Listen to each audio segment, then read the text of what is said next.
Hey friends, Nev here. Welcome to episode 9 of Let's Battle. Today we're doing more round 2 and then accidentally a Gen 8 battle. It is what it is. So first off, I have never seen a known perform this well ever. So that's cool. I'll take it. The thing with a known is it only knows one move, and its stats aren't that great, so with it being balanced the way it is, it's better than nothing.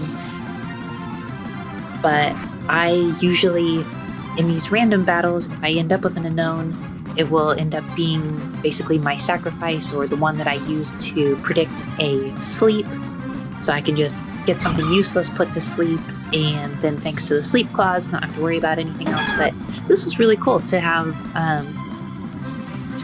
a known actually be useful. Very rare. So this battle's pretty good. I feel like after a couple of days of doing this, I'm slipping back into the like Gen 2 competitive groove.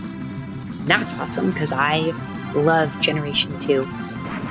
And I gotta say that once I'm done with Gen 2, I probably won't have the same positive opinion about competitive battles until Generation 4 and 5. I think those were both really, really good times in Pokemon.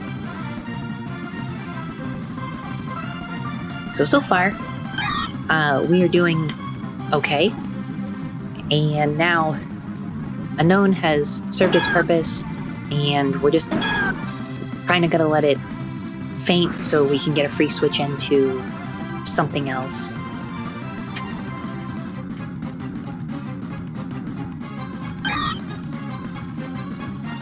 Yeah, Unknown gets credit for 2 KOs this time, and that's stellar. That Articuno is going to be a little bit problematic just because there's not really anything on my team equipped to take it out. So we're going to have to just strong arm our way through that one. So in this case, even though Cloyster has basically no special defense, you could see that Surf still did like a third of its health to it. Pretty cool that it has, that Omastar has Hidden Power Grasp, very useful. Gives it some really much needed type coverage. This Ampharos never really gets a chance to pull its weight. And by the time the opponent used Stealth Rock, by the time they used Spikes, I was basically done doing my switches to check the opposing Pokemon.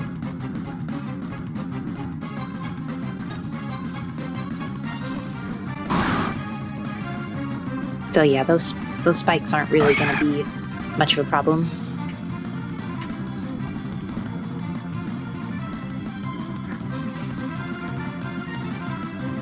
This Heracross is pretty handy. I only have one move that can even hit Articuno. There's just really no reason to switch away from it. It just needs to do as much as it can, and then that's the end of it. So Hitmonlee, I always worry because its defense is atrocious. I should have spent the first turn using probably Meditate instead of Endure. I assumed it would take more damage than it did. That's whatever, no big deal.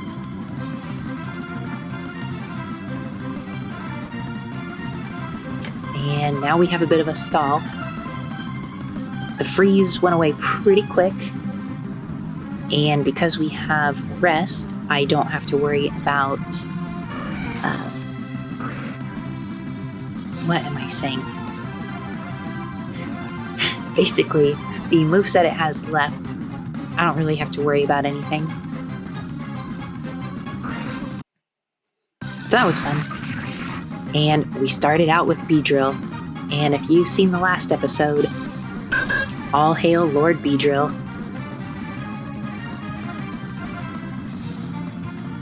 Executor doesn't really have anything I'm afraid of. Not with Xatu, so that's fine. And I'm anticipating a Thunder or Thunderbolt, so an okay prediction on my part. Going to Donphan. The Electabuzz is pretty frail, too, in that regard. This battle forces me to go against my rules for trying not to show the opponent my full party. Really lucky getting the paralysis first turn there. And also, since we aren't part poison, I don't have to worry about taking a bunch of extra damage. But right now, while we have Light Screen up, it's a good time to go for the setup, since he still has a lot of his team left. It's time to play the long game. Mr. Mime is basically the weakest link I have, so I'm basically just gonna attempt to get a status effect, or a stat down, rather, on the Hypno.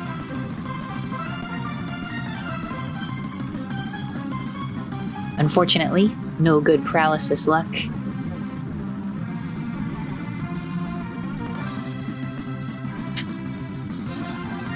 And I can't set the timer, which means I know we're getting disconnected. Pop back in real quick.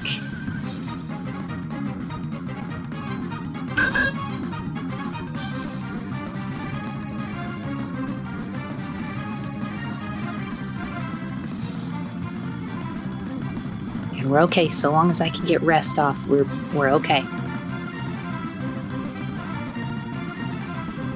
So that way I can get rid of my paralysis, and pretty much everything I have can at least do a neutral-ish damage, so that's fine.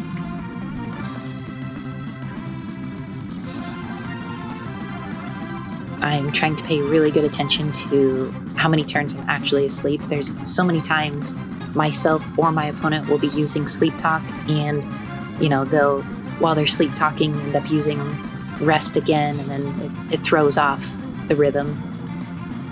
So they'll end up using Rest Talk on a turn where they wake up.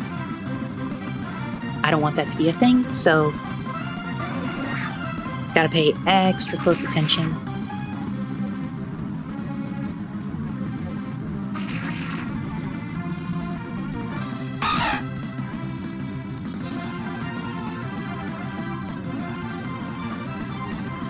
There's just no real good answer. I know Azumarill is gonna do pretty decent damage to us since we have a stat down, but I really don't want to switch if I can avoid it. I don't want to take any more free hits, but this is pretty much the last time that Quillfish will be of any use, so I have some options. Toxic misses. Wouldn't have been too concerned even if that would have connected.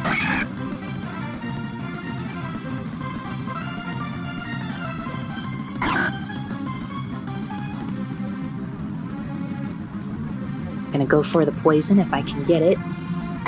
Didn't get it, so that's whatever. Seems like a good time to bring Beedrill out. Get the good setup going.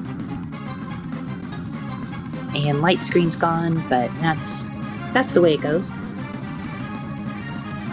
Still feeling really good about Beedrill after what I experienced in the last video. Kingdra, super cool Pokemon, but not really great at anything. Not a Pokemon you would want to switch into if you can avoid it. Beedrill's not super fast, but he's fast enough to clean up around here. So that's GG. So many polite trainers I encountered today. And then Because of all the disconnects, I did not look and just queued a Gen 8 battle. Okay, so I want to talk about Gen 8 for a second. Mega Evolutions, awesome. Love them. I think they added a whole new element to the game. They weren't super broken because they were balanced because they took your... I mean, you just played them differently. That's all there is to it, you know? Z moves, I like those too. Just like a one-time, super awesome move that can really make or break the whole match, but it takes your slot, so that's fine too. Dynamax, not cool. I don't like it. It doesn't contribute anything other than just like make you super beefy for 3 turns. I really try to avoid it completely if I can, and I just really do not like Dynamax at all.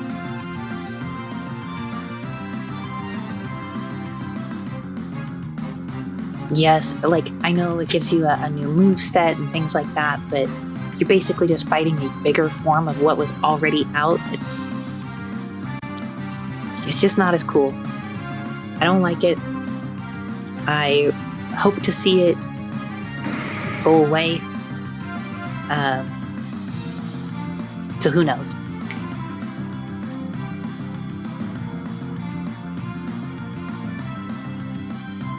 On the note of the battle itself,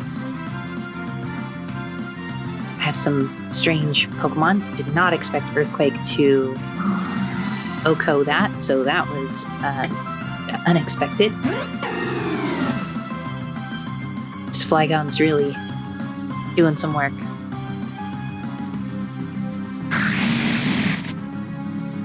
Just gonna go for the setup. I just gotta make the most of what I have available to me.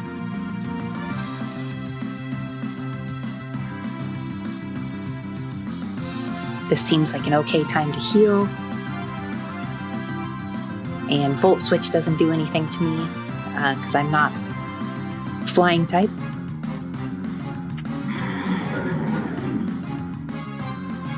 And I'm a little bit grateful for that Grass Drain. That's quite all right. Spirit Shackle's a super good move. And all it is doing is buffing, so oh well. This actually benefited me more than anything.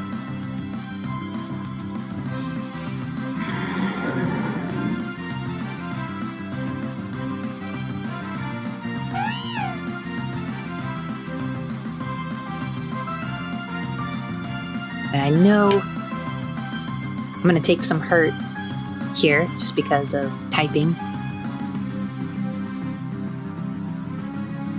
Didn't expect it to completely take me out. That was a bit of a surprise.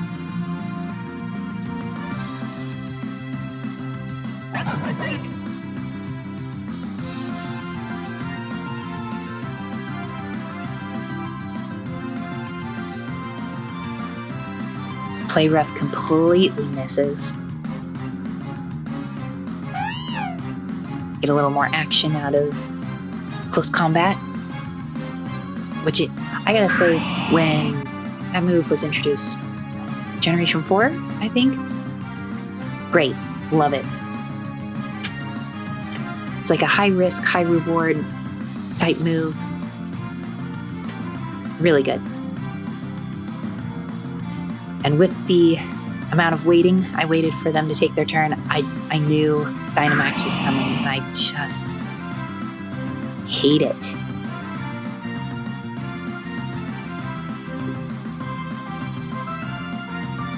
I should have just stuck with another round of close combat, but it's whatever.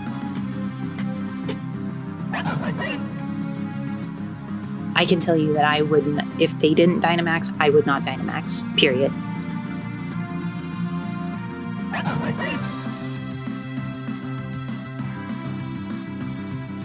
So now with the rain up, I know this is basically GG for me.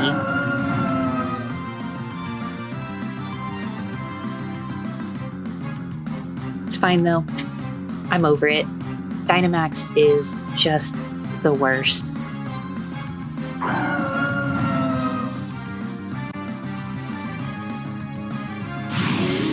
So yeah, that's pretty much GG for me. Thanks for watching, everybody. I will see you guys in the next one with probably some Gen 2 or maybe Gen 4. Haven't decided yet. See ya.